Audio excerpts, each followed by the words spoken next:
देवो घन गरिया पौआ में छाला पड़ी दूर बाट गरिया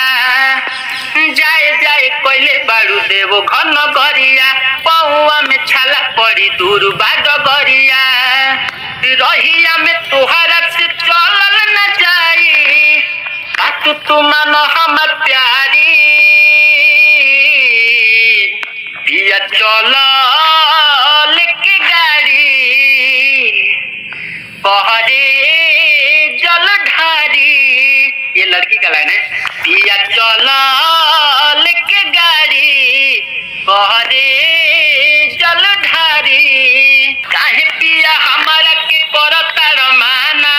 सब जाता संगे लेके अपन जनाना। कि लड़का बोला दूसरा के देखा देखी कर जानी काम हो करही में भोला जी के जपत रह नाम हो तुहरा से झूठ नहीं बोला तू बानी रहेल दूर अगर धानी या चल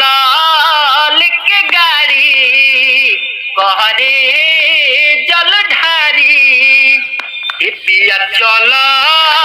लेके गाड़ी